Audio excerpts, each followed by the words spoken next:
Please stand to join us in the Pledge of Allegiance. I pledge allegiance to the flag of the United States of America and to the republic for which it stands, one nation, under God, indivisible, with liberty and justice for all.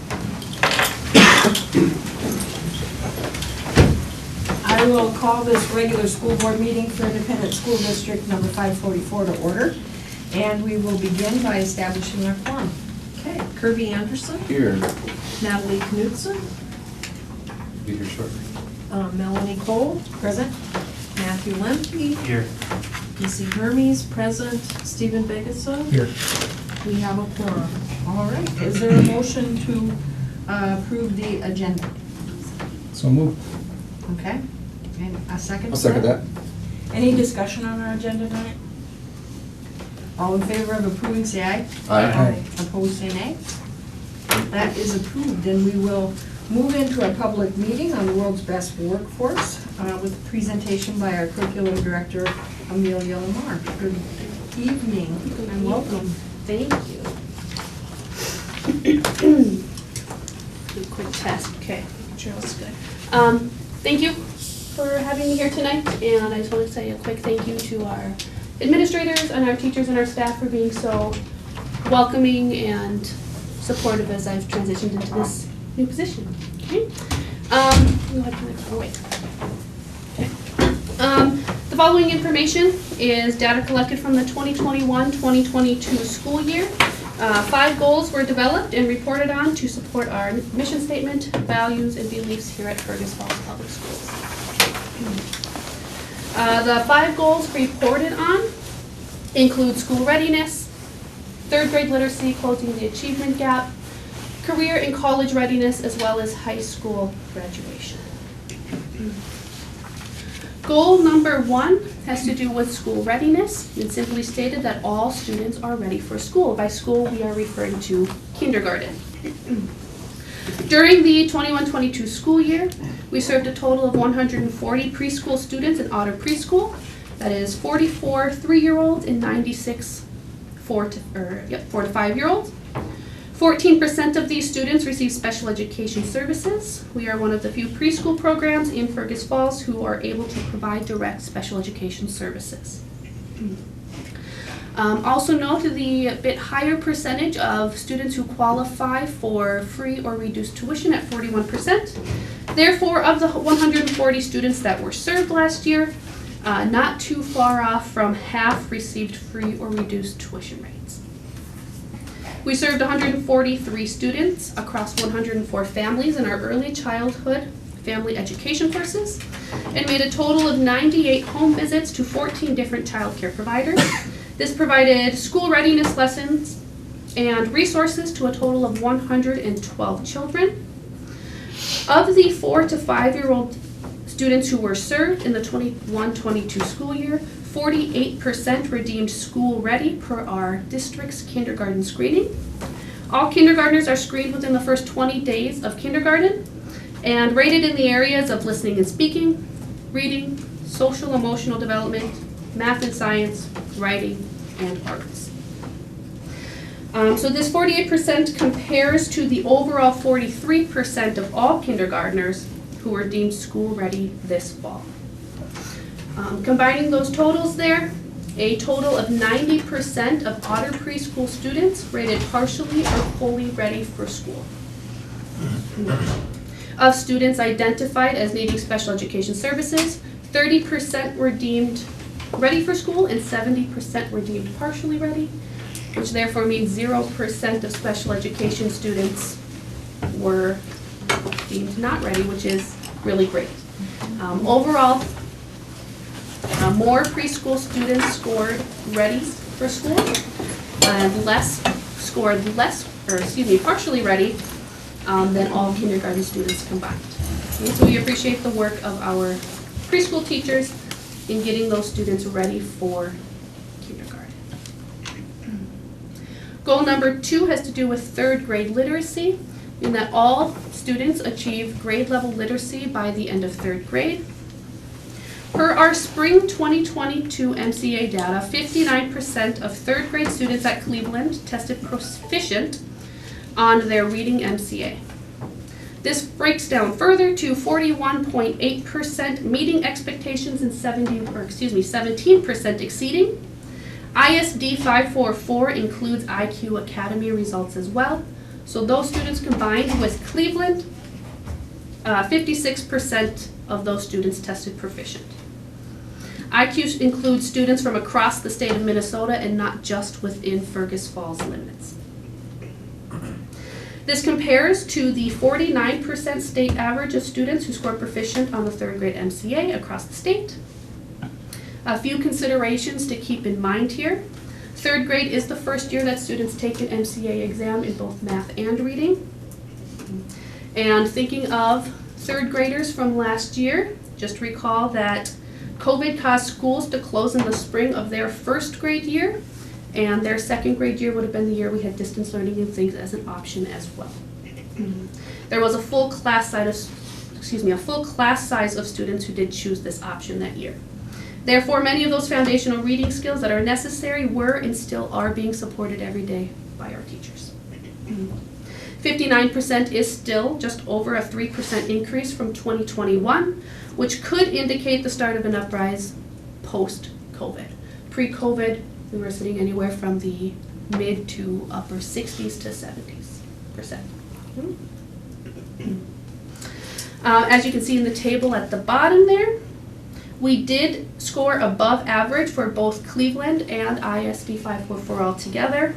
Above state average in meeting and exceeding expectation, and we were below state average for students who partially met or did not meet. So all of those are very good numbers.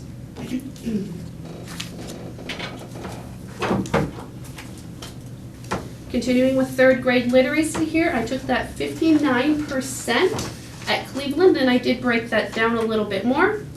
So students at every breakdown do take the MCA reading exam, including special education students with an IEP in reading, English learners, and so on. Of the 59% at Cleveland last spring, this is how those break down a little bit further. So as you can see, 65% of non-special education students scored proficient. 0% of English learners scored proficient compared to the 59.5% of non-English learners. And this makes sense as it would be quite difficult for a student learning English to succeed on an English reading test at grade level. Lastly, our 59% is also higher than 10 of the surrounding school districts in our area by anywhere from 3 to 23%. Combined, those 10 school districts hold an average proficiency score of 47.3. We are at 59. And that, once again, is including the IQ Academy, is that correct? 59% is Cleveland, 56% includes IQ. Okay, gotcha. But this number here, the percentage, is that the district or is that That's- just Cleveland? That's 3rd grade Cleveland. Just 3rd grade Cleveland, Yes. the total? Yes, great Okay. question. Other questions so far?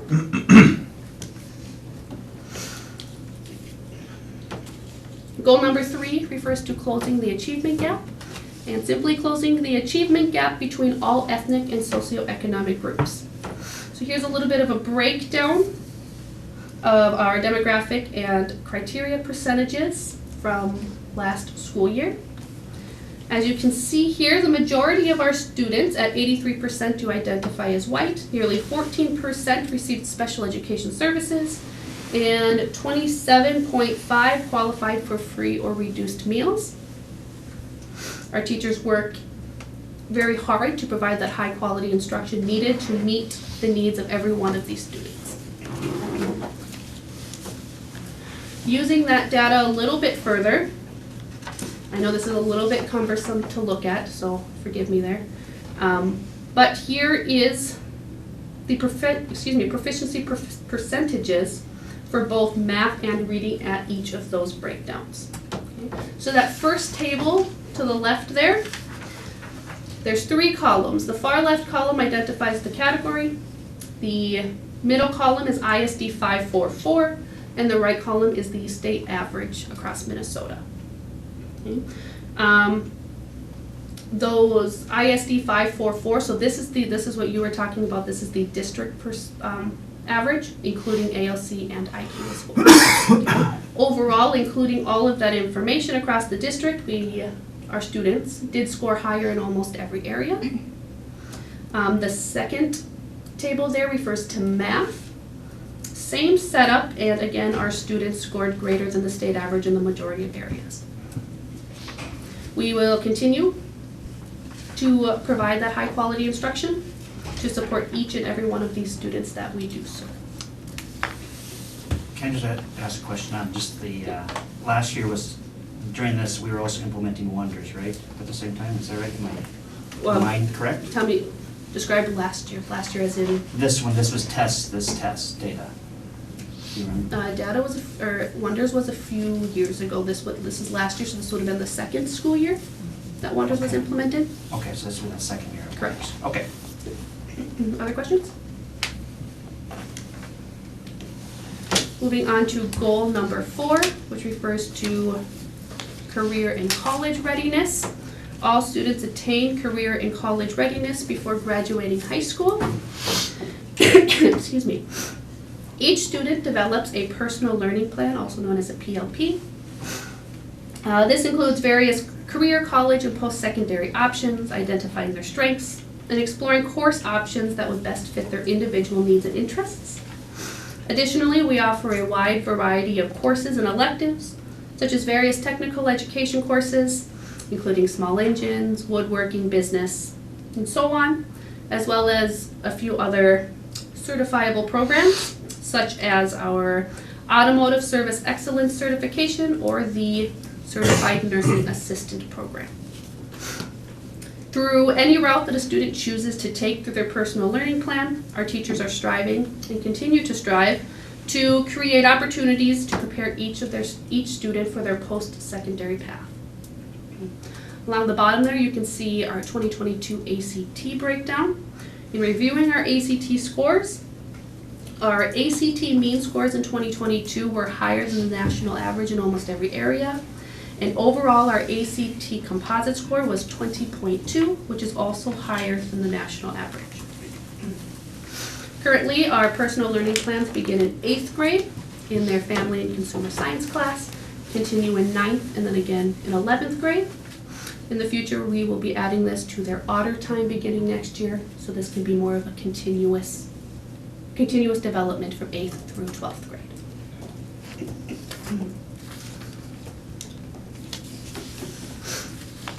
And our last goal here is high school graduation, and that all students graduate from high school. We offer 4 options for students to earn a high school diploma or credit toward a high school diploma, and those would be Fergus Falls High School, online at the IQ Academy, our Alternative Learning Center, and then post-secondary enrollment options to earn college credits in high school. Please note that the following data reflects the percentage of students who graduated within 4 years. Also note that these scores reflect the 2021 graduation rates. 2022 has not yet been released from the state when I last checked this morning. Amelia, Yeah. could you just expand a little bit, just for the public, on the graduation rates for the ALC and the IQ Academy, just a little more Yep. explanation of why those are so Absolutely. low? Let's see, where was I? If you're getting to that, I'm sorry. I sure am, but that's okay, not a Okay. problem, it's okay. So in 2021, so again, not 2022, another year prior, you can see that 93% of our students graduated from Fergus Falls High School, 37% from our ALC, and 48% from IQ Academy. Being 2021, again, remember that this is 1 year after schools closed down in the spring for COVID, which means this is the school year that a lot of students did opt in to do distance learning, and those options were available as well. The average graduation rate that year in Minnesota was 83%. IQ Academy, like Stephen was asking about here, includes students from across the state of Minnesota. There's a lot of movement in and out of those rosters. And being that these students span across the state of Minnesota, we have limited control over enrollment and knowledge of student backgrounds or experiences. Looking to the ALC, Many of the students who entered the ALC are coming in 1 or more years behind for a wide variety of different reasons. Our ALC works to serve these students and their individual needs while still holding the high expectations and maintaining the same state standards as Fergus Falls High School. Recall again that these these numbers represent students who graduated within 4 years. Being that many of the students at the ALC come in already a year or more behind, it is not uncommon for these students to continue on to a 5th and 6th year of high school to achieve graduation. However, the teachers and leaders at the ALC do a fantastic job of supporting each and every one of these students. They work diligently to provide a variety of learning opportunities and to prepare those students for life after high school. Overall, we are of course very proud of our teachers, our staff, and our students for all the hard work they do every day. Per our mission statement, we will continue to strive to help every student reach their full potential and be prepared in all 5 areas of our portrait of a graduate. Other questions? I have a comment for you, Amelia. New York Times had an article, I think it was yesterday, that talked about the declines in test scores. And the test scores went down in, I think, 49 out of 50 states. So in some cases, the level that they went down compared to the level of success on the tests from decades ago. I mean, so there was 2 conclusions, I think, with the analysis that this group did, is that number 1, distance learning isn't what we would like it to be, and number 2, those who are what we would consider free and reduced lunch or poverty, that's their term they use. The ramifications of that are even more so as far as the test scores. And the concern is now, what do we do? How do we recover to get the test scores back up to where they were before? How do we get our students to make up for that last time? And that's the kind of the gist of the article too. So if anybody's interested in that, I can share it with everybody. But it's kind of the same type of thing you're seeing here, but you're seeing it in spades across the country. What kind of test was it? Just ACT? Math and reading. Oh, not just Right. an ACT test? No. Because those have gone down perhaps, No. because not as many not as many universities and colleges require the ACT anymore. Yeah, this is pretty much 9-year-olds lost the equivalent of 2 decades of progress. 4th and 8th graders also recorded sweeping declines, particularly in math, with the 8th grade scores falling in 49 out of 50 states. So similar to the MCA's, if there is, something crossover. Yep. Thank you. Of course. Anything else? I was looking at our goal for all students ready for school, and it's such a broad ranging goal. We got at 16% of the kindergartners aren't even coming in ready at all. And I realize that we can only quantify what we do at our preschool, but do you have any thoughts on the school expanding our reach to get to more of the students in the community, the pre-kindergarten students in the community? I can't answer that question fully. However, like I said, we do have the home visit program. And so they go into a variety of childcare providers and provide those lessons. It's not as regularly as we would like it to be. And we should also consider that there's a Head Start program in Fergus Falls as well that's not included. This is only including Otter Preschool. Okay. The 3rd grade literacy at 59%, we're beating the state average, but we're still not quite there in terms of 3rd graders. We're not. I know you're new to the position, but have you got anything that you're cooking up in the back of your mind to improve our 3rd grade literacy to, 85, 90, 95, 100? Something. It's just so fundamental, and it seems like we really grapple with this. And of course, not just our school district, but all of them. But any thoughts? We'll discuss this after our meeting here, which is going to be our PLC work. Our teachers are working very diligently to understand exactly where Wonder's curriculum aligns with our state standards. And it will also be interesting to see What changes come as students come through the years who did not experience COVID during their school years. Yeah, So that'll be interesting to compare when that time comes as well. yeah. And part of the reason I bring it up is that it's been constant that we've lagged, you know, pre-COVID and all that. Not in terms of the state average, but just in terms of justice to the third graders, but I'll stop. Any other questions for Ms. Lamont? I would like to see, maybe not this year, not on this data, but next year at this time, to run a crosstab on these numbers with comparing attendance rates. Because there's, well, Matt's done a lot of work on this too. There's a direct correlation to lack of attendance and poor performance. And just the opposite is good attendance will lead to higher test scores. I think that's been proven in just about every study that's been done. And we have a high percentage of students who have a lot of excused absences and also unexcused absences. And I think it'd be interesting to compare and see how attendance relates to test scores and graduation rates. Great. Thank you. And as a, build off that thought, as a board, we should put it on our work session to talk about maybe setting a lower parameter for allowing excused absences before we intervene as a district. So- Anything else? No, Thank you. thank you for the report, Thank you. appreciate it. Thank you. All right, back on to ending our public meeting now. We'll move back to our regular agenda and go for a resolution on acknowledgements. Thank you to Barry and Pamela Betcher, Wayne and Constance Pasteur, Elizabeth Turchin, Megan Duckwitz, and the Women of Grace for their donations to the Otter Angel account, which is an account created to anonymously assist families unable to pay for student meals.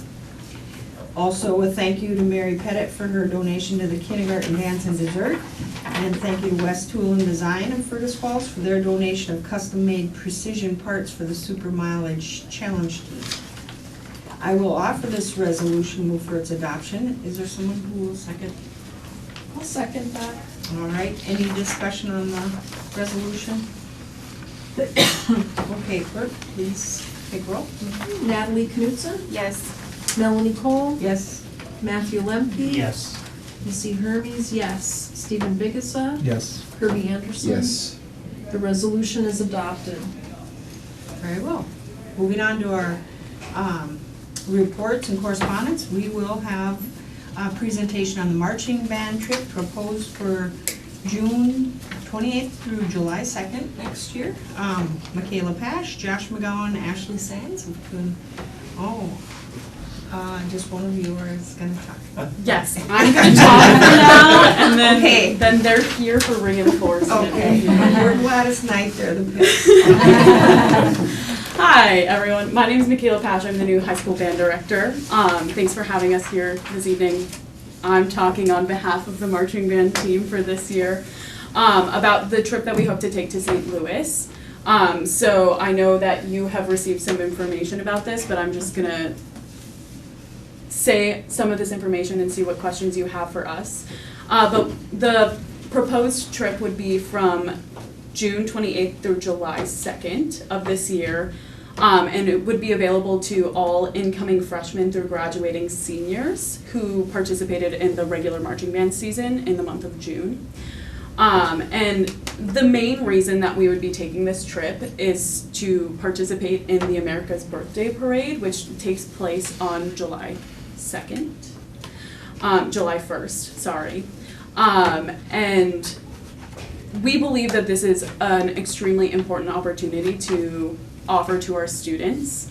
The heart of the marching band program here and in the community is like very strong in the traditional marching aspect and honoring this country and those who have served. And in talking with students and experiencing last year's marching season, I think that is a very special and unique thing. And to offer students the experience of marching in a parade away from home, seeing other bands from across the country, at a time that is obviously very important to this country. I think that is something that would be, like, that is an experience that will stick with the students for a lifetime. And we believe that that's just a really important thing for each of the students individually, but also the program. And to move us forward and really band everyone together as a team working towards this this heart that already exists and just reinforcing that tradition that already exists. Along with that, obviously the parade would be the most important thing, but students would also get to see the Gateway Arch in a movie, go to the St. Louis Zoo, Six Flags, a dinner cruise. There's St. Louis themed dinner to like experience some of the different foods and some of that culture that exists in St. Louis. In order to make this happen, we want this to be available to as many students as possible. Obviously, we would love for every student to go, but that's not feasible for every family. So we are going to be very intentional about how we present this to students, because we don't want students to take themselves out of the game before they even get a chance to consider going. So as a team, we're really dedicated to figuring out how to make this work for families.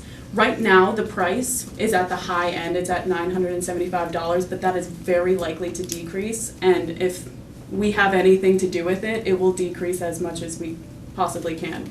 We would love to have around 100 travelers, and that's including the chaperones that would go along, as well as the team of directors. And that would bring the cost down to $830 to $850. In addition, we will have some support from our boosters. Some of that will hopefully go towards taking the overall cost for every student down, but as well as being able to support students that just need some extra support to make this trip happen. And we don't necessarily have a very we don't have a plan laid out for how we're going to help those students, because we are going to need to be able to help those students on a very individual basis. We're obviously offering some fundraising opportunities, but for some families that those students, their time might have to be spent in other ways where they wouldn't be able to do some of the fundraisers we are offering. So with our boosters that we have, we will work with them and the students and the families to find something that works and just make this experience happen for as many students as we possibly can. I think that's about it. What questions do you have for us? So it says if the parade pans out, so you haven't applied to the parade yet? We are working on the application to the parade. Do you want to speak more about that? I've been in communication with the tour company, and they're not accepting the applications until after January 1st. Yeah. Okay. They have reached out to people and they've talked to them, and they think it's very likely that will be accepted, but we just can't officially put it in until after the first of the year. Okay. Is it all military style marching band, or is it The other bands in the The other parade? ty- other I think types of there's marching a wide variety of. Gotcha. And are you able to choose the different experiences of the students? Do you have a list The that you ones- can pick from, so that if something like Six Flags, which might be, or a dinner cruise, which sounds like it's really expensive with a DJ, maybe there's an option that's not, or that is maybe more educational, like a museum or. So we, in working with the tour company that we've chosen to work with, we had like a whole list of opportunities that we also got to see the prices for each of those things, so that we could create something that the price would be like a palatable price, right? I think finding that those educational opportunities, I think we haven't necessarily completely settled on these. I think we're still maybe in conversation about a couple of them. But the price for those things is not the thing that we're concerned about. I think the price that jumps up or down really has to do with the buses. You know, with how many students that we have, it could push us up to 2 buses versus 1 bus, and that's the thing that makes the price fluctuate so much. Is this in addition to a spring music trip as well? We do not have the spring music trip this year. That will be next year. It goes off of it's every other year Okay. rotating. So students aren't going to have to fundraise for 2 trips in 1 year? Correct. Yeah.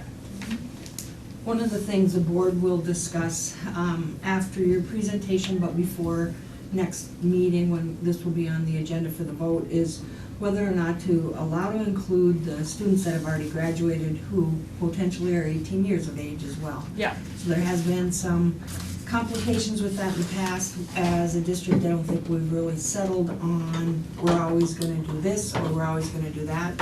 You know, but it had been an issue at one point, so we'll just have to reconsider that too. Okay. And your thoughts, any thoughts you have to direct toward the board in regard to that issue? I would say most students that are choosing to march with us this summer, like after they graduate, are probably people that we would want on a trip with us. They'd be good leaders, they'd be, I think, stereotypical band geeks that are gonna follow rules, so. Yeah. The issue goes on the band. I don't really want to deflate you, but. Okay.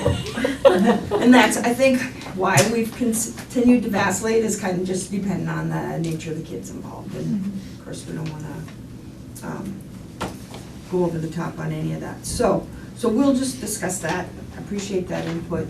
Any other questions for Ms. Posh? Any other comments for the board? I think the only thing I would say is just going off of what Josh was saying about those seniors that will have been graduated by that point in time. I think that their leadership could be very valued on the trip, and I understand that with past experience, that's something that you should be concerned about that, and you should have a conversation about that. But with those students in particular, I think we're intending to have a very direct conversation with them. They are obviously the outgoing seniors. Their leadership role is going to look different in the marching band to begin with, because we obviously want to make space for the people that are going to be there next year. And they could provide some really good mentorship towards those, to those upcoming leaders. So that's my take on it. But yeah. All right. Can I ask one question on that? Yeah. Are they participating then during the summer also? Yeah. They would have They to. are. They would have to. Okay. Yep. Every student that would go on this trip has to. Participate during the summer. Correct. And the marching band performs approximately how many parades then a year? I think our goal is for 7 parades. This is up in the air at this point in time. Last year it was 5 parades, but we hope to have a couple more this year. Okay. We've had some conversations with students, and they would like a few more opportunities to showcase the work that they put in the month of June. Okay.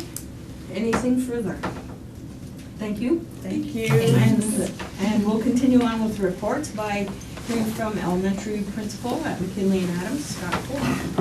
All right, good evening. So we have a new room at McKinley School, room 113. Missy, I think you've been in our new room. I think you presented in our new room. It used to be our computer lab. We got rid of our computer lab, and so we're still trying to figure out what to name this new room. Right now, we're calling it the STEM room, but more things happen in that STEM room than related to STEM. But boy, are we making good use of that space with our kindergartners, especially. Our kindergarten teachers are putting together activities in that space.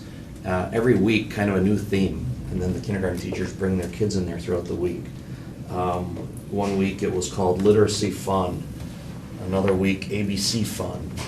Next week, it's Make It, Take It Toy Shop. We'll make some Christmas gifts for parents. We had a week where it was 2D, 2-dimensional versus 3-dimensional shapes. And then, like I mentioned, Missy was able to present there. So It's a great space that we're enjoying very much. I just wanted to mention that. It's room 113. If you're over at McKinley, feel free to stop in and check it out. Every year, the last day of school before our Thanksgiving break, we have a lot of fun. I want to thank Jesse Thorstead for helping us with this 45-minute experience, maybe 30-minute experience. We play turkey bingo. I'm way past that age of being young and cool. So I don't mind putting on Jesse Thorsted's chicken costume and getting in front of the screen and having me project it out to all of the classrooms K through 2, and we play turkey bingo. Turkey bingo in a chicken costume.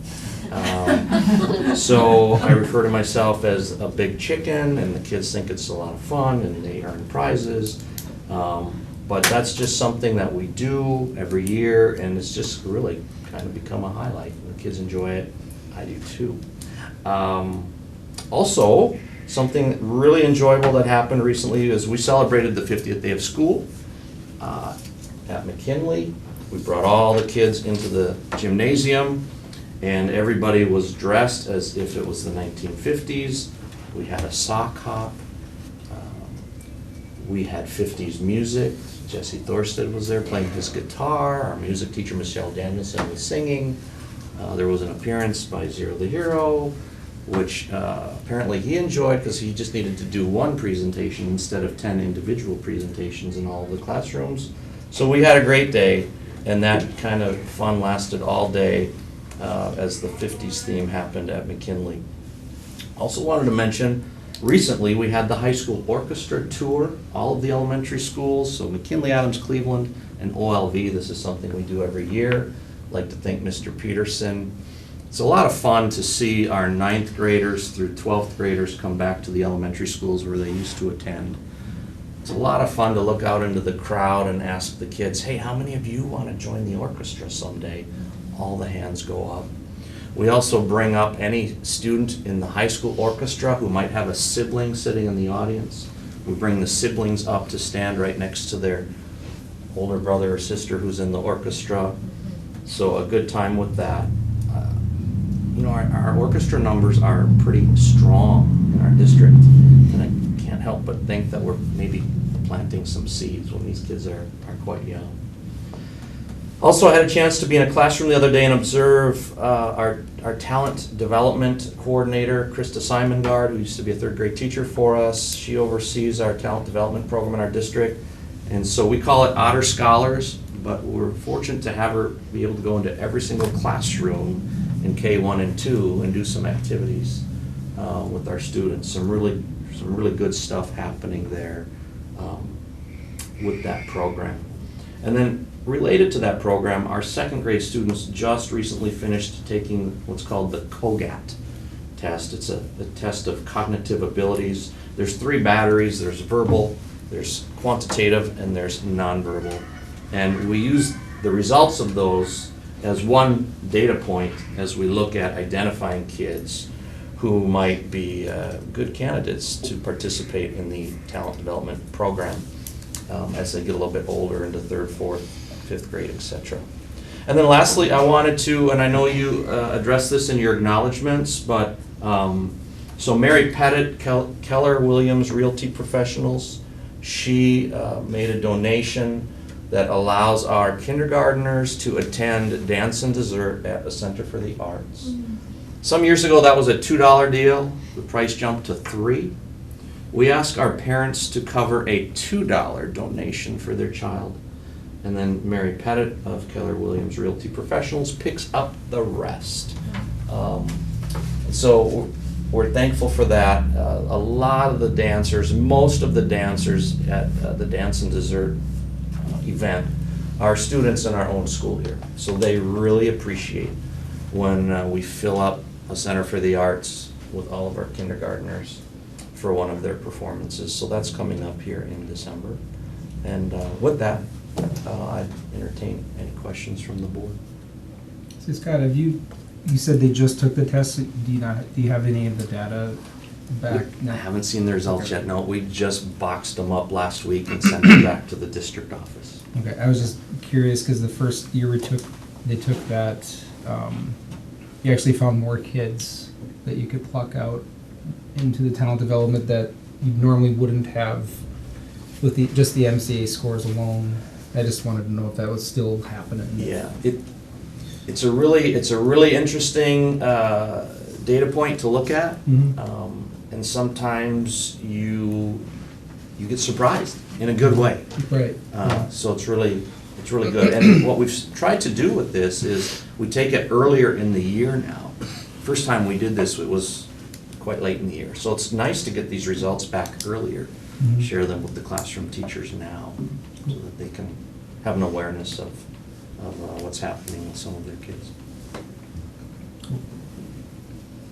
Any other questions for Principal Colbeck? Thanks. Here none, I thank do have you. one question. Matt. Just the flu season, since I've been talking about Oh, it, how has man. it been for McKinney? Yeah. and- So I think it was last week, there was one day that I think we had 27 kids out at one of my buildings and 47 at another building. Okay. So it was going around. Yeah. So I think maybe the break came at just the right time. Thank you. Thanks. Principal Tindy Run, elementary principal at Cleveland. Good evening. Good evening. I brought a guest with me tonight, and she's an educator, an important educator in our community, and not just in our community, but across Ottertail County. I'd like to introduce you Cedar Walters, who is an educator with the Solid Waste Department in Ottertail County, and she is a wealth of information and is another important educator who teaches the adults, us as adults, important information so that we are contributing citizens. And also students at Cleveland, as we've started to participate in the organic food recycling program, and then most recently presented at the middle school grade levels as well. So with that, I'm going to invite you to come on up, Cedar, and share what you have prepared for us tonight. And then we brought some pictures with, and she's going to highlight some, but these are just copies so you can see up close. Great. Well, thank you, Tindy, for the invitation to just come and give a little bit of information and an overview. So I do work in the Solid Waste Department. My official title is Public Information and Education Officer. Sometimes it feels weird to get all that out. But I do work a lot with educating our communities, our kids, as well as, well, really anybody else that's interested on solid waste issues, recycling issues, but I also really love doing program development. And so when an opportunity came up a couple of years ago to write a grant to start an organics recycling program, I jumped at the opportunity. And so that grant from the state of Minnesota, the MPCA, allowed us to start the organics recycling program last spring at 22 sites, including KSS, Cleveland School, and many other places in the community, Lake Region Healthcare, a number of our restaurants. And so I really actually want to say thank you to some of the leaders in the room here, Principal Anderson, Principal Hurst, Principal Rund, for really taking a leap of faith, because this is the first time we're dipping our toe into the water of a really new recycling program for this area. It's quite common in the metro, not as common in rural Minnesota, so we're cutting edge out here with this. So thank you for your leadership and being willing to take that leap. Because really, you're all doing the hard work of preparing students for a good future as a citizen, as a lifelong learner. But we also need to give students the opportunity to make sure that they have a healthy environment to live in, and that's what this program is all about. And so right now, we're wasting about 40% of the food we produce in the United States. So we're feeding landfills almost as much as we're feeding people. And when we throw away that food, we're throwing away the resources that went into making it. The soil health, the water, the energy to produce and transport and package the food, the human labor that went into making the food. So we're throwing away those resources and locking them up in a landfill. Stuff does not decompose in a landfill. People always think it does. It really doesn't. It gets mummified and it sits there, locked away from nature, causing more harm actually to the environment. So we're losing those resources that our kids need to have a healthy future. And so organics recycling helps capture wasted food. It gets bagged up in compostable bags. So if those pictures are getting passed around, I'm going to refer to a couple. So this would be actually in a restaurant setting. There's a bin. So all this was provided with the grant funds. So there's bins, with compostable bags. This is just a restaurant setting. I had to include the one from Cleveland School. I didn't have a really good one of Kennedy right now, because we did some switching up there. So there's just a couple of examples. This was the first day at Cleveland School when we were collecting. They're using a cart inside the building because they have enough students and enough waste that they can go directly into a cart. Saves on transferring heavy food waste. Food is the heaviest part of your garbage. So they're putting it right into the cart. At the end of that first day, it was about, we estimated 150 to 200 pounds of wasted food we captured in one day. So every single day that students are participating in these programs, they are being part of the solution. And we're giving them the power to be part of that solution. So every single day they're participating, they're helping create that healthy future.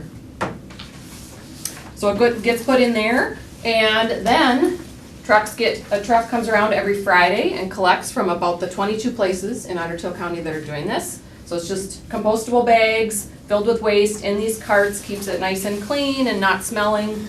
We really have no complaints about it, because this was in your garbage to begin with. It's just in a different color bag now. So let's get tipped. We contracted with a local waste hauler, so they run that route for us every Friday. All of that collected waste, it's about 6,000 pounds a week currently, and this is just a pilot phase. So this is small. This is a drop in the bucket still. But 6,000 pounds a week goes to a compost facility that was just constructed near Hoffman, Minnesota. And so here's just the waste piled in bunkers with wood chips. You need some air in there, but literally the bags are just layered in there with wood chips, and it goes through a process of composting, hot composting, which is using a lot of bacteria. They're the workhorses of a compost facility. So in about 60 to 90 days, that compost is done. It is broken down into nutrient-rich soil. It gets moved to an aging pad outside of the building, and then a bunker is refilled again. So that's just a fun picture of that. And so this is just so exciting because students get to do this. And so I was just, as Tindy mentioned, I've been working with kids, because part of this is educating them on why this is important. So I was working with 6th graders, 7th graders, 8th graders, teaching them about why we're doing this. This is for your future, and we want these resources for your future. So since March, we've kept about 170,000 pounds of food waste out of the landfill.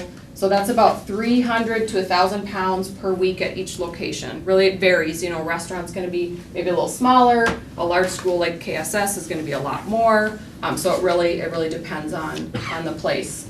So again, this is a pilot program. We're looking to grow this in the future, add more locations, and expand it to more of the county, because we really don't want to leave, especially our young people, with a legacy of landfills filled with waste, because your waste is really a resource. So we need to use recycling programs and composting programs to get those resources used longer and more times for their future. So thank you for your leadership. It's just a really exciting new program, and I'm happy to answer any questions you have about it at this time. So what happens to the compost after it's done with the Hoffman?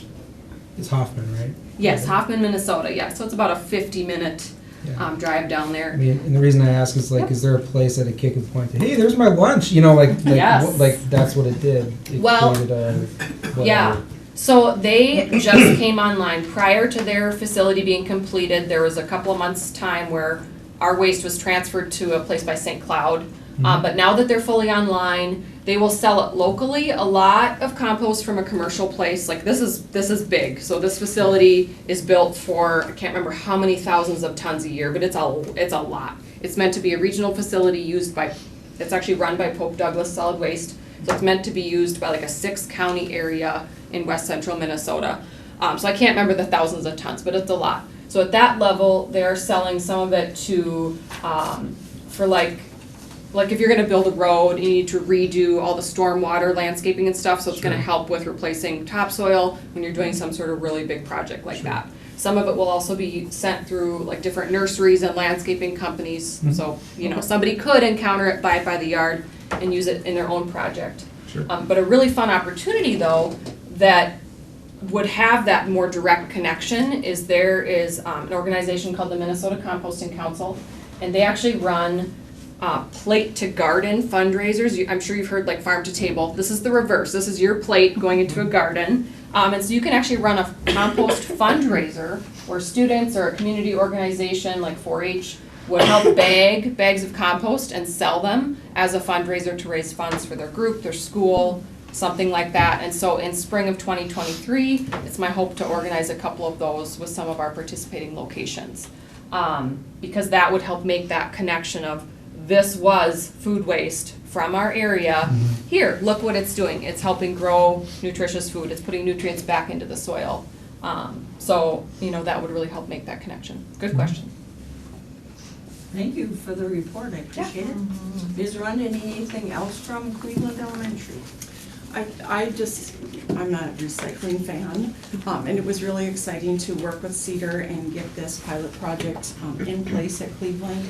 She came to school and did lessons with each of the classes prior to it beginning, and so it's been a smooth start, and our staff has bought in. There's staff are accompanying or supervising in the lunchroom or accompanying groups as they're dumping their trays, and the kids look at the signs, the signage above, tapes the things on there. They're looking at that and doing their part. So they're learning at a young age and developing these healthy habits that they're going to carry with them and probably teach their family members at home too as well. So thank you. This was just kind of timely to have her come as a guest and present this.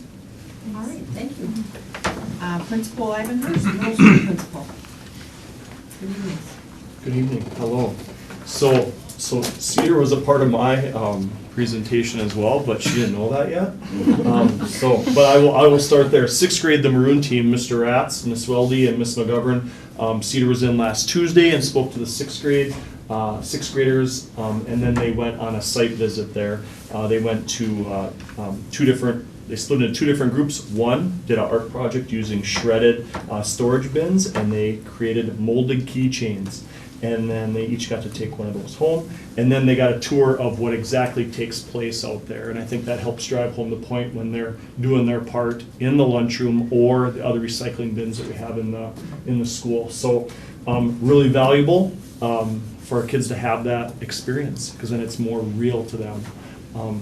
Because it wasn't as smooth at KSS as it was maybe at Cleveland. So I think this will really be helpful.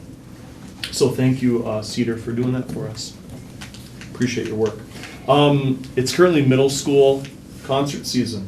This is the big deal stuff, and I said that at our class meetings about 2 weeks ago, because it's fun for us educators to watch kids grow. That's why we're here, and that's what we truly enjoy. So everyone have their pens ready, and maybe you already have all this down, and I can stop early. But you missed band because that was last Tuesday. Orchestra tomorrow night, 7 p.m. And then our 5th and 6th grade choir is December 7th at noon during the school day, and our 7th and 8th grade choir is December 12th at 7 p.m. So that is really excited when they see you there, and then the next day too. So that's what it's all about, is recognizing their efforts, because if we do that, then they're more likely to keep giving more. So. And I thought I want to do this publicly too, because this is my opportunity. It's on the school website, but our Veterans Day program was on the 11th of September. Thank you to Mark Anderson for all his work in organizing that. The part that I wanted to say was our Patriots Pen winners, and that's on the school website. But Delia Vigasa was our 1st place winner, Jenna Erickson was 2nd place, and Malia Johnson was the 3rd place winner. And Mrs. Anderson, the 7th grade English teacher, really takes that seriously and really promotes that with the 7th grade students. So that's primarily who participates. But I want to recognize those students publicly. And then the last group, as we think about Thanksgiving and the holiday season, is the middle school student council. Mr. Steinbrenner is advising that group again, and they've done a few different projects. They worked with the Fergus Falls Raking Club recently, and they went and raked a yard and got to understand what giving back meant. And next week it's Penny Wars. So we were competing for, I think it's root beer floats. But it's a fundraiser to donate to nonprofits in our community over the holiday season. And then a quick ad for that. They are going to do some holiday dress-up days because they went over so well at homecoming. The students got to pick the days, and then there was more participation, What an idea, huh?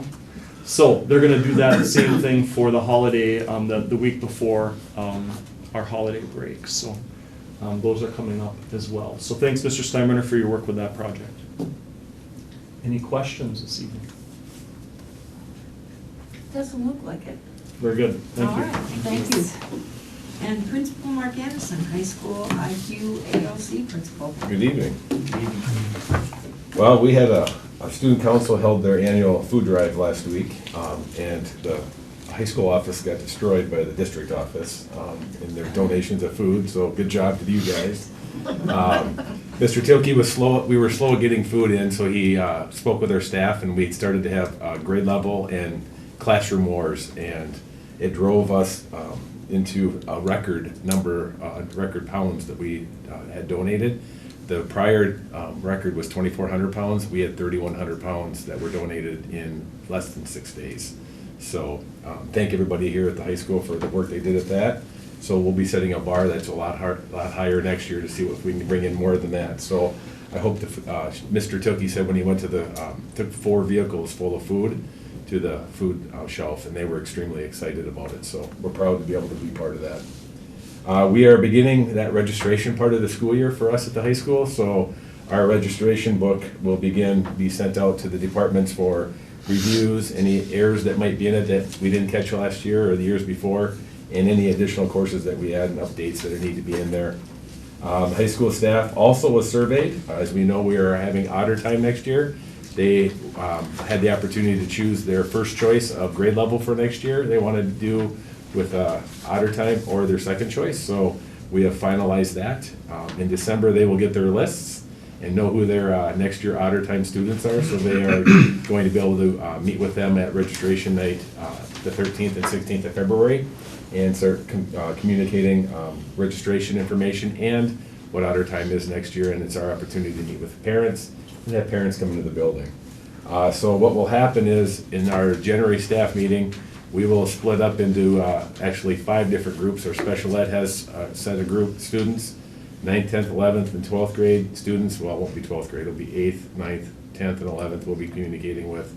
And we'll be talking to our staff about what the expectations and what presentations we have for them on that registration conference night, so parents know what they're getting registration-wise and what their students are going to be doing for the next 4 years if the student has that advisor for 4 years. We also had a phenomenal high school musical. The Addams Family was just a joy to go watch. Our kids had a blast, and it was interesting to watch them participate. They were excited to see people come in and watch. Unfortunately, because we had 2 other presentations that week, we couldn't have just a school one. So we're hoping next year that we plan better with them, having that opportunity during the school day. We continue to work on our alignment of our standards. Our National Honor Society students, not yet, who are not in yet, had their application sent to them if they met their grade GPA, recommended GPA. So they have till next week to get that in, and once they get those applications in, then we'll set a staff teacher group, we'll get together and start going through them, and they'll get scored, and we'll be hopefully enrolling a large number of National Honor Society students as juniors and our seniors if they've met the requirements. Ms. Abrahams did a nice job this year making sure that students were aware of it's not just about your GPA. There are other areas that we look heavily on, and the GPA isn't the #1 factor of you being a National Honor Society. Service to our community and school is one of the highest things we look for. 9th grade will be attending the Fargo Dome for their Career Expo on Thursday. I said that Mr. Tilke or I would go, and since Mr. Tilke went last year, I'm going this year. The kids had a blast last year and really came back and used it for registration, which is nice. So I'll be getting to see the opportunity of the bus ride with 9th graders on Thursday. And as Mr. Hurst talked about, it is that time of the season, and we will have our orchestra and choir concerts coming up in the next couple of weeks here at the high school in the auditorium. The ALC, we did send 2 more staff members to the MAPS STARS training. We had a large number of kids who want to be that participate in this. So Judah Burlingame and Pablo Rodriguez both went to get trained. It's a great opportunity to make sure we have our resources for our students who are doing the community service work for not just the school here, but our community in Fergus Falls. The ALC is also continually to work on their project-based curriculum and competency-based education over at the LC. The students, or the staff has met every month on one of the Wednesdays. They talk about their MERS data. They go over concerns that they have with students who aren't attending, maybe not getting work completed, and they put in individual conversations that are one-on-one with staff and student to re-energize a student, refocus them, find out what their needs are to make sure we're supporting them through the process of getting towards graduation and making sure that they get their diplomas and that the students know that we care about them. The LC also had 2 spots left until last Wednesday. We are officially full at the LC. It would have to be a senior in crisis in a mode that we would send a student over there right now. We have 96 students there. We don't have room really for any more than that.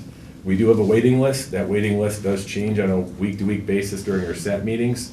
So depending on the needs of students, we add students or take students' names off with Kristen. And the ALC held their annual pie contest last week, and I missed it, so I'm not sure who won. But it was nice to see the excitement that Kristen talked about that they had over there. IQ, they're getting close to the winter holiday break here, especially over the Christmas break, and that's a long break. And so Ryan came up to visit some of our students who take IQ classes to make sure that they're on that bubble of D- or F, making sure they don't fail those courses. So we spent a couple days up here last week communicating with them and then connecting with parents. They continue to grow. They had over 30 students since last month, which is nice to see. Cheryl Borman did a great job with the counseling department sending out information to students and staff over there about holiday blues, what we should be doing to work with students over the holidays, and that not every student goes home to something that is always fun and enjoyable. And so they have those conversations, and she's communicating things that they can do to support students over that break. They did do their Q1 grades. Teresa, Angie, and Taylor did a nice job of helping Ryan get that information out. And IQ is part of ESSA again. That was a 3-year rotation. We were on a 4-year one due to COVID. So the IQ leadership team met with Anna Gross, our advocate for the Regional Center of Excellence, and they're working towards putting a plan in place that will be over the next 3 years. And we're also part of a cohort with them to make sure that as we go through this process that we can get our graduations up over 67% and it doesn't dip down, and we put things in place that work well. Questions? Yes. A couple comments. Just want to say thank you to you for the good job you did on the Veterans Day program. I was there. It was awesome. I think you had, Tindy, maybe you had one too, but I didn't get a chance to get over that one. I've been there in the past, and thank you for that. And then just want to say thanks to you and Ivan for the Reggie Dabbs thing. Reggie Dabbs was a motivational speaker. He was here on November 9th. I think he did, 9 through 12, and then he did 6 through 8. And I sat in both of those too. Great speaker, great message, never give up. A lot of music, a lot of energy. The kids were singing and having fun. And yet when he talked about his first week at school, when he was in kindergarten or first grade, you could hear a pin drop there. So great message. You guys hit a home run on that one, so thanks to both of you. What is the total enrollment at IQ? You said it had gone up, but do you know? Yes, I do. It is 657 as of this morning at 6:30. All right, thank you. Any other questions? Thank you, Principal. Thank you. And next we'll hear from Superintendent Drake.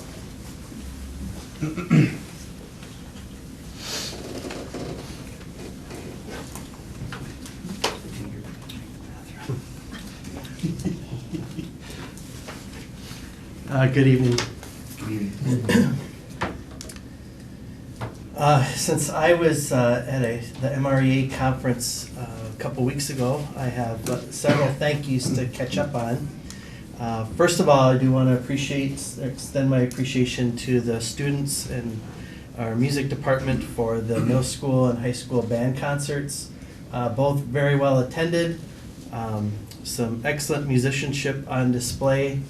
And while I very much enjoy seeing the 9th through 12th graders perform on the stage and listening to really the quality of the music they're producing, what I find most fascinating about the program is the changes we see in students from the time they pick up an instrument in 4th, 5th, or 6th grade And even by the end of that middle school 8th grade concert, their progress is really quite remarkable. And so they're putting out a very high quality music, and it's something both the program, our school and community, and our students and staff can be very proud of.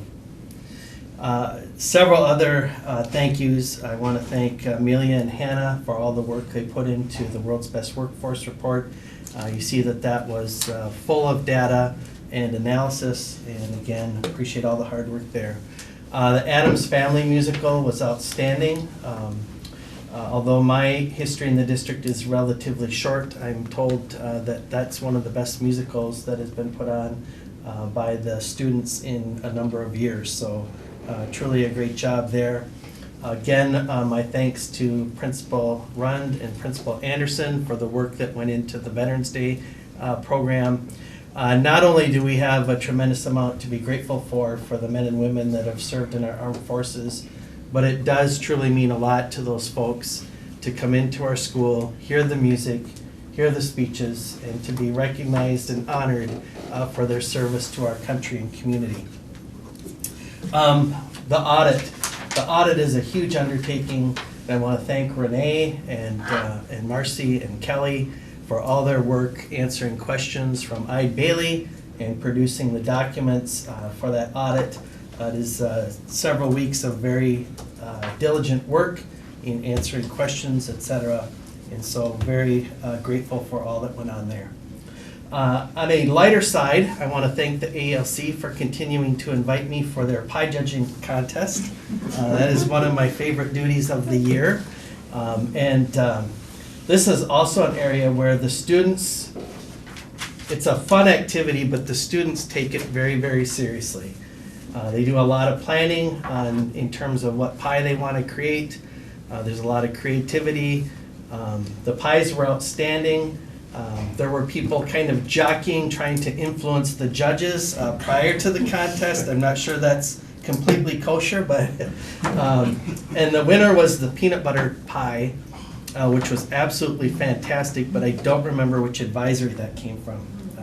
It was very, very good. Again, I want to duplicate a thank you to Mr. Tilke and the Student Council for all their efforts on the food drive.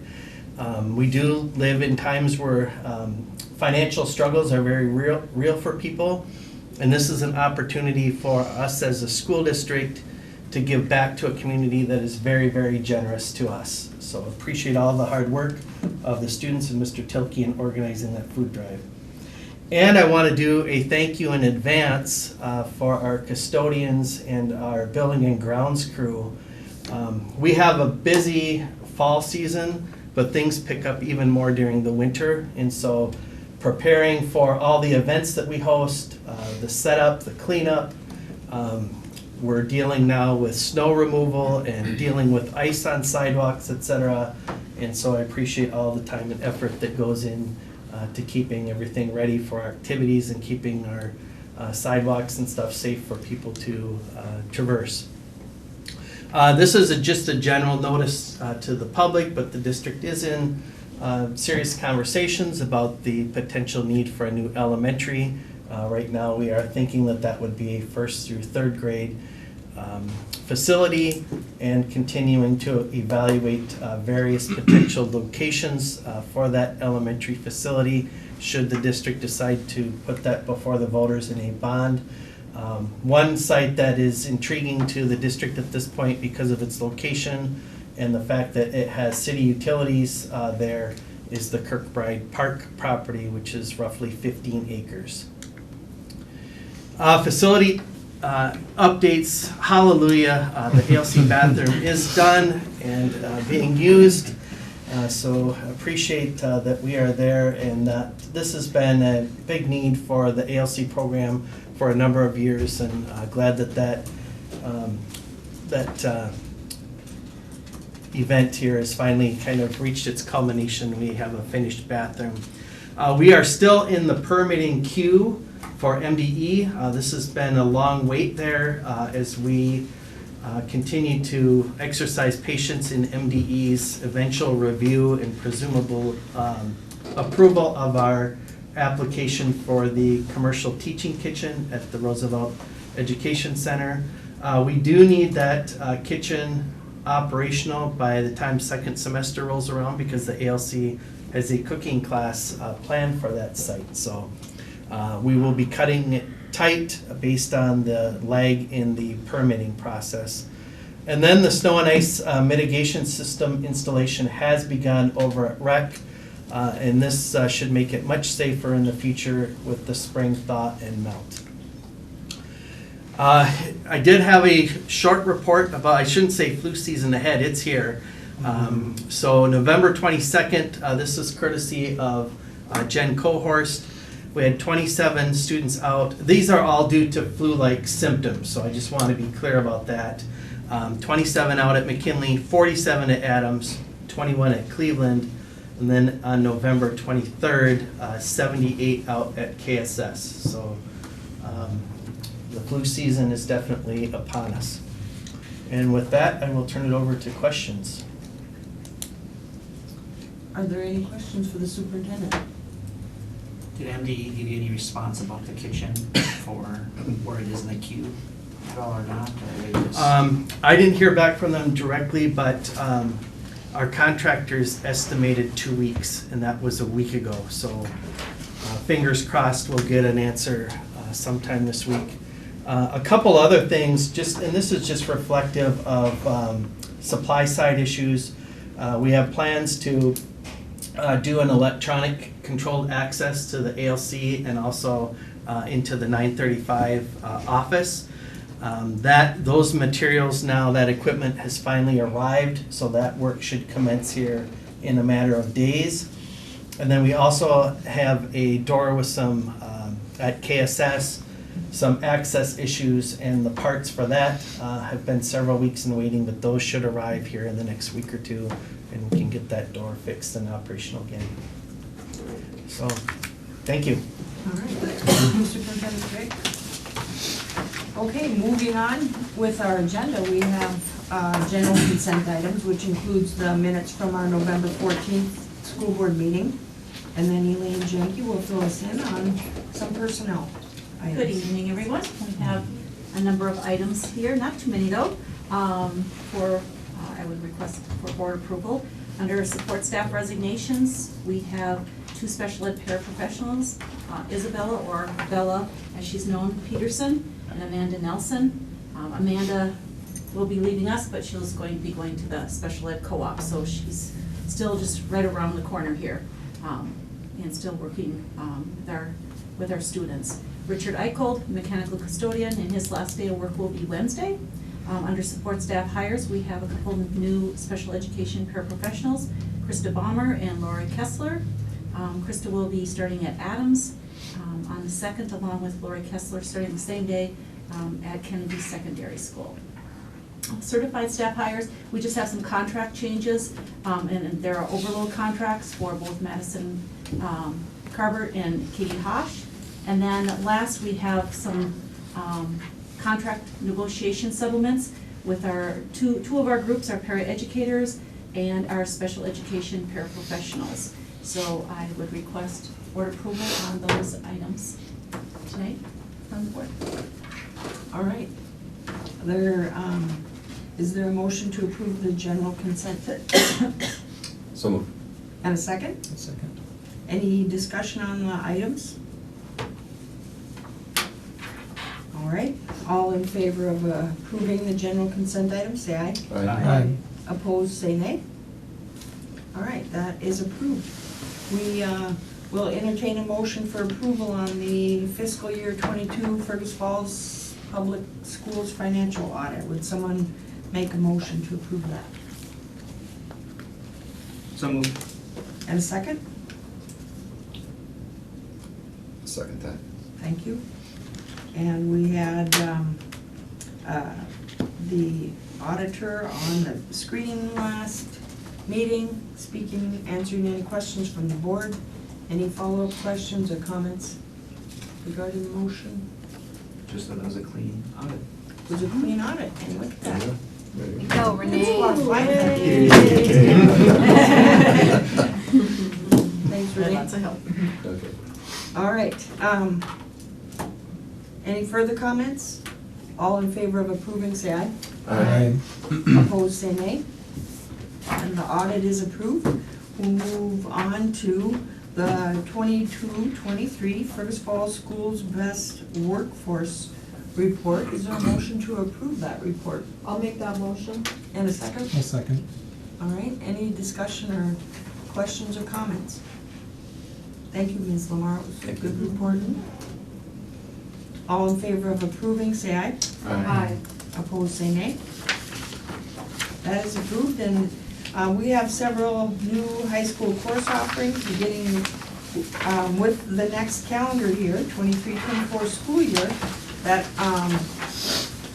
the principal at the high school is looking to add to the course selections. They are listed on the, they're listed on the board agenda. Someone want to make a motion to endorse the course offerings as listed on the agenda? So moved. Is there a second? I'll second. Are there any questions or comments regarding? Do these all have to be done as one big group? Yeah, that's what my question was. Because some of these sound fantastic and excellent, and the others maybe need a little more Vetting? Or work, probably. work on them, yes. Okay, so we have 11 course offerings listed, and I'm just wondering if it would be a better idea to discuss them more fully at the work session, maybe table the motion, or, Principal Anderson, how are we doing on timing? I know you want to get the registration materials prepared. Our course book updates go out to staff this week, so. So timing is really tight. Yes. Okay, so then, I'd be happy to answer any questions that people might have. yeah. All right. And again, just to refresh, these are offerings, not necessarily, if the students don't, if it doesn't trip their trigger and they don't sign up for it, it's not going on the agenda. So if there are any comments or questions you want to bring forward, this would be a good time to do that. I'll just make the comment that some of the course offerings that were done, I felt were done excellently on the student outcomes and things of that nature, and there were some that were lacking the detail of actual what is the student learning outcomes going to be. It was just a broad or very vague. And I guess, I mean, we can individually go through them, or we could, I don't know if there's a better way to do it to make sure that at least the curriculum director and you as Mark Anderson as your principal, that there's a little bit more detail to it than just as, because I said, I mean, some put some real, I will say, put some definite time into it, and other ones I felt were rushed. I'm just gonna say they were rushed. Two of them are in social studies, I'm guessing. I can address those. One is only a name change at all, so there's nothing changing in it other than the name, and it's the history of entertainment and culture. And does that name actually, it doesn't really describe what that was written up about that class? The reason they changed the name is because the NCAA does not recognize that as a course that they'll give credit to for students enrolling in a Division II or Division I school. They investigated other schools who had the same type of course, and they changed the name directly related to that because they wanted to make sure that the student athlete was going to a Division II or Division I school, that this would count as a college course recognized by that college coming in, and not a college course, but a high school accredited course through NCAA. So, go ahead, Nancy. I was gonna say, again, though, this name does not cover, or it is much broader than what was written up. Entertainment, to me, is more than what was written in that description. And culture as well. Culture and entertainment that's a pretty broad umbrella, and what was written is extremely narrow. And the content, the course's old name is pop culture. Right. Mm-hmm.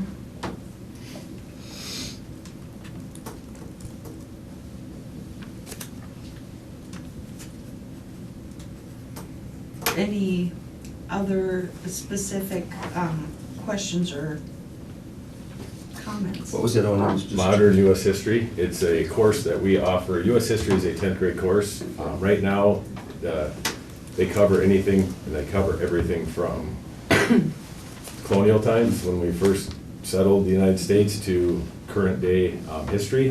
This is just an additional course that kids have asked for, additional U.S. history, more specific to the 60s to the present. So in my recommendation to them was, it didn't need to be filled out in as deep as the other ones, because specifically this was going to be carried on with what they are not able to get in their U.S. history class, that they will be able to narrow their focus down in the 60s to whatever is the current year at that point. No, I have no problem with that class. That's very valuable.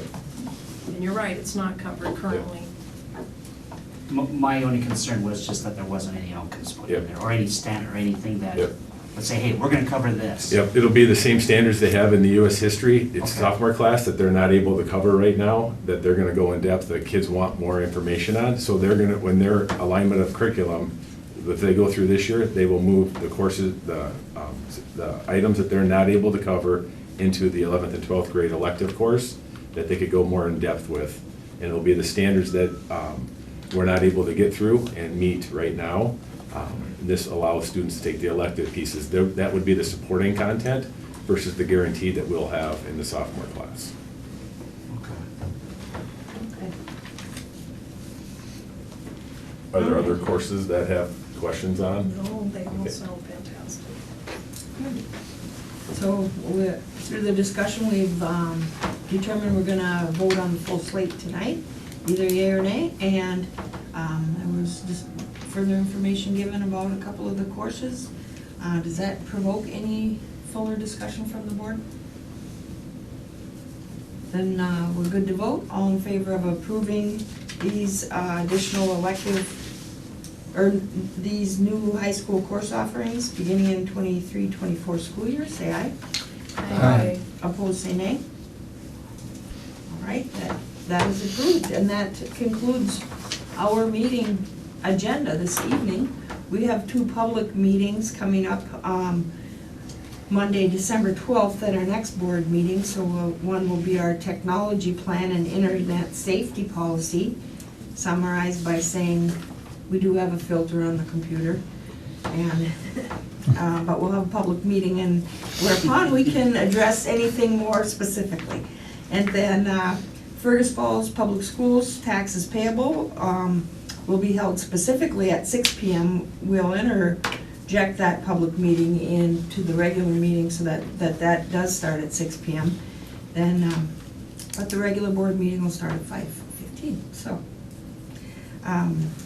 the board will stick around for additional work session this evening. And with all that, is there a motion to adjourn? So moved. And a second? Second. All right, any discussion on adjournment? All in favor say aye. Aye. Opposed say nay. All right, we are adjourned. Thank you, everyone.